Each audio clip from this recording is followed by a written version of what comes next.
গীতা নিজের স্বামী রমেশ আর দুটো ছোট ছোট বাচ্চাদের সাথে একটি গ্রামে বসবাস করত। গীতার স্বামী মজদুরির কাজ করত। তাদের পরিবার অনেক গরিব ছিল। অনেক কষ্ট করে তারা দুটি বেলার খাবার খেতে পারত। এছাড়াও তাদের কাছে কিছু জিনিস কেনার জন্য টাকা কুলিয়ে উঠত না। রমেশের মাও অনেক বৃদ্ধ আর অসুস্থ ছিল। তাদের জীবনটা এমন করেই কাটছিল।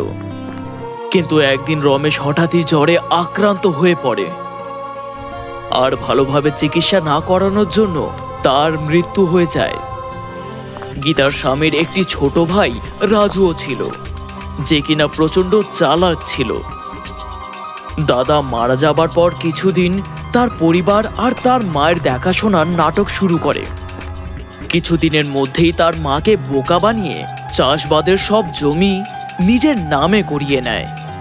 রাজু নিজের মাকে বলে, দেখো মা, দাদার তো মৃত্যু হয়ে গেছে, আর বৌদি চাষবাদ তো আর করবেন না, তাই আমাকেই সবকিছু দেখতে হবে। এই কাগজে টিপসই দিয়ে দাও। বাকি বৌদি আর বাচ্চাদের চিন্তা করো না, তাদের সব খরচা আমি বহন করব। তোমার আর চিন্তা করার দরকার নেই। বৃদ্ধ মা রাজুর কথায় এসে তার মধ্যে টিপসই দিয়ে দেয়। কিন্তু রাজু প্রচন্ড স্বার্থপর বেরোয়। 2-4 দিনের মধ্যে সে জমিকে যা হোক দামের মধ্যে বিক্রি করে গ্রাম থেকে পালিয়ে যায়। কি অপয়া ছেলেকেই না জন্ম দিয়েছি, যে নিজের মাকে ছেড়ে ঘর বেঁচে চলে গেল। এখন আমরা কি যে করি। গীতার উপর তো দুঃখের পাহাড় ভেঙে পড়ে। সে ভাবতে শুরু করে, আমি তো আজ পর্যন্ত কোনো কাজ করিনি, ঘর থেকেও কখনো বেরোয়নি। আমি তাহলে এই 2 বাচ্চার আর আমার বুড়ো শাশুড়ি মার খেয়াল কি করে রাখবো? ভগবান আমার সাথে খুব অন্যায় করেছে। আমাদের একমাত্র অবলম্বন তাও ছিনিয়ে নিল। কিছুদিন কাটার পরে খাওয়ার যতটুকু রেশন ছিল তা সব ফুরিয়ে যায়। না ঘরে রেশন ছিল আর না ঘরে টাকা বেঁচেছিল। গীতা নিজের শাশুড়িকে বলে, মা, যেটুকু টাকা বাঁচানো ছিল সবই তো শেষ হলো। এভাবে কয়েকদিন তো কাটলো, কিন্তু এবার আগের কথা ভাবতে হবে। আশেপাশের লোকেরা কিছুদিন তাদের সাহায্য তো করে, কিন্তু আস্তে আস্তে সবাই তারা তাদের হালের মধ্যে ছেড়ে দেয়। গীতা নিজের মেয়েকে বলে, মারে, ঘরে যে শুধু চাল আর ডালই পড়ে রয়েছে। এখন তোকে যে আমি কি বানিয়ে খাওয়াই? কালকের থেকে কিছু একটা কাজ খুঁজতেই হবে। এখন তো একটাই চিন্তা যে তোদের একলা ফেলে আমি কাজে কি করে যাব বলতো? মাও এখন কত অসুস্থ, তাকেই বা কার হাতে রেখে যাই। তুমি চিন্তা করো না মা, তুমি তো ভগবানে বিশ্বাস করো, দেখবে উনি নিশ্চয়ই কিছু করবে। হ্যাঁ রে মা, এখন শুধু তিনিই আমাদের রক্ষা করতে পারেন। তুইও তোর কৃষ্ণকে একবার ডাকিস। চ, খেয়ে নি এবার। বাচ্চা আর শাশুড়িকে খাওয়া দেবার পর তার কাছে নামটুকু মাত্র খাবার বেঁচেছিল। গীতা যখনই খাবার খেতে বসে তখনই বাইরে থেকে একটি আওয়াজ আসে, এই বাড়িতে কেউ আছে? আমাকে 2 মুঠো খেতে দে মা। বুড়ি মাসির আওয়াজ শুনে গীতা তৎক্ষণাৎ বাইরে আসে আর ওনাকে বসার জন্য বলেন। গীতা নিজের খাওয়ার জন্য যেটুকু ডাল ভাতটি রেখেছিল সে ওই বুড়ি মাসিকে দেওয়ার জন্য প্লেটে করে নিয়ে চলে আসে। এই থালায় যা আছে তুমি খেয়ে নাও আজকে। আমার কাছে শুধু এইটুকুই বাকি আছে, পেট ভরে খাও তুমি। বুড়ি মাসি খাবারটা খেতে খেতে গীতাকে জিজ্ঞাসা করে, কি রে মা, উদাস কেন? গীতা সেই বুড়ি মাসিকে সব গল্প বলতে বলতে বলে যে হঠাৎই তার স্বামীর মৃত্যু হয়ে যাবার কারণে যে ঘরের সব ভার তার উপরে চলে এসেছে আর কামানোর কোনো রাস্তা নেই। যতটুকু রেশন বাকি ছিল আজকে তাও শেষ। এখন চিন্তা করতে পারছি না যে 2 বাচ্চা এই বুড়ো শাশুড়িকে ছেড়ে আমি বাইরে কাজ করতে কি করে যাই। আর যদি কাজ না করি তবে এদের জন্য খাবার জোগাবো কি করে? বুড়ি মাসি গীতার সব কথা শুনে তাকে বলে, তুই যে ডাল ভাত বানিয়েছিস তাতে ভীষণ স্বাদ। তোর হাতে জাদু আছে। ঘরের বাইরে তুই ডাল ভাতের একটা ঠেলা লাগাস না কেন?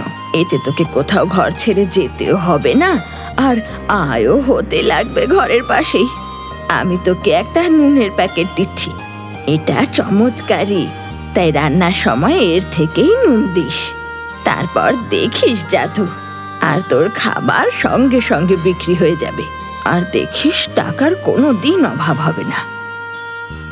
এইটা বলেই বুড়ি মাসি গীতাকে একটি নুনের প্যাকেট দেয়। তোমাকে অনেক অনেক ধন্যবাদ মা, তুমি তো আমার সমস্যার সমাধান করলে। এখন তো আমি ঘরে থেকেই আয় করতে পারবো, আর ভালো হলো কাউকে ছেড়ে কোথাও যেতে হবে না আমায়। তুই খুব ভালো মেয়ে, তোর মনে বাকিদের প্রতি দয়া মায়া আছে, আর তুই সবাইকে সাহায্য করতে চাস। তাই তো তোকে এই চমৎকারী নুন দিলাম, এতে তোর খুব সাহায্য হবে। আর হ্যাঁ, মনে রাখবি এই নুনের প্যাকেট কখনো খালি হবে না। শুধু এটাকে খুব সামলে রাখিস, আর সব সময় নুন খাবারে এর থেকেই দিস। ভগবান তোর মঙ্গল করুক। এই বলে বুড়ি মাসি সেখান থেকে চলে যায়। গীতা পরের দিন ঈশ্বরের কাছে প্রার্থনা করে রান্না করার কাজ শুরু করে। প্রথম দিনে সে ডাল আর ভাত বানায়, আর তার মধ্যে সে সেই জাদুর নুন দেয়। সে নিজের আশেপাশে ঘরের মধ্যে এটা রটিয়ে দেয় যে আজকের পর থেকে সে ডাল ভাত রান্না করে বিক্রি করার কাজ শুরু করছে। যার ডাল ভাতের দরকার পড়বে সে তার কাছ থেকে কিনে নেবে। প্রথম দিনই কিছু লোক গীতার কাছ থেকে ডাল আর ভাত কিনে খায়, তো তার ডাল আর ভাতের স্বাদের তারা অনেক প্রসন্ন হয়। আরে গীতা বোন, কি দারুণ! এই ডাল ভাত তো অনেক সুস্বাদু। হ্যাঁ, আরে আমরাও ঘরে ডাল ভাত খাই, কিন্তু এমন স্বাদ কোনোদিনও পাইনি। হ্যাঁ, আরে দাদা, এমন ডাল ভাত গুড্ডুর মা 100 বছর ধরে বানালেও পারবে না। প্রচন্ড সুস্বাদু। গীতার রান্না করা ডাল ভাত আস্তে আস্তে গোটা গ্রামে বিখ্যাত হয়ে যায়। গোটা গ্রাম তার ডাল ভাতের প্রশংসা করতে শুরু করে। সেই জাদু নুনের স্বাদ নিজের জাদু সব জায়গায় ছড়িয়ে দেয়, আর গীতার রান্না করা ডাল ভাত গোটা গ্রামে বিখ্যাত হয়ে যায়। এখন গীতা যতটা রান্না করত তা তৎক্ষণাৎ বিক্রি হয়ে যেত। গীতার ভালো ইনকাম হতে শুরু করে, আর তার পয়সাও জমতে শুরু করে। গীতা নিজের শাশুড়িকে বলে, মা, আমাদের বানানো ডাল ভাত পুরো গ্রামের লোকদের খুব পছন্দ হচ্ছে, আর রোজ আমাদের গ্রাহক তো বেড়েই যাচ্ছে।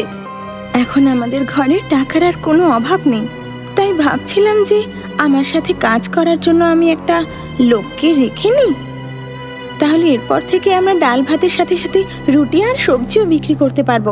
এতে আমাদের আয় আরো বেড়ে যাবে। হ্যাঁ হ্যাঁ, কেন না মা, তুই এত মন দিয়ে আর পরিষ্কার করে খাবার বানাস যে ভালো না হয়ে যায় কই।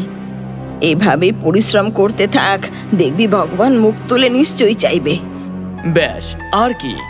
গীতা পরের দিন থেকে মুন্না নামের একটি ছেলেকে নিজের সাথে কাজ করার জন্য রেখে দেয়। রান্না গীতাই করত, যার মধ্যে সে জাদুর নুন দিত। কিন্তু খাবার পরিবেশন করা, গ্রাহকের থেকে টাকা নেওয়া আর তাদের পরিবেশন করে খাবার দেওয়া, এইসব কাজের জন্য সে মুন্নাকে রেখে দিয়েছিল। মুন্না প্রচন্ড গরিব ছিল আর চালাকও। যখন সে দেখে গীতার রান্না করা খাবার এত পরিমাণে বিক্রি হয়, তখন সে ভাবতে শুরু করে, আমিও ভাবছি আমি রান্না করে এমনি ঠেলা লাগিয়ে নেব। এখানে চাকরি করে আমি অল্প পরিমাণেই টাকা পাবো, কিন্তু নিজের ঠেলা থাকলে ভালো ইনকাম হয়ে যাবে। মুন্না নিজের বন্ধুকে বলে, আরে এই দিনভর চাকরি করে তো আমার হাতে কিছুই আসে না, এত কম টাকায় কি আর সংসারটা চলে? হ্যাঁ, আমি ভাবছিলাম গীতা মেয়ে হয়ে এত কামাতে পারে, তো আমি কেন না?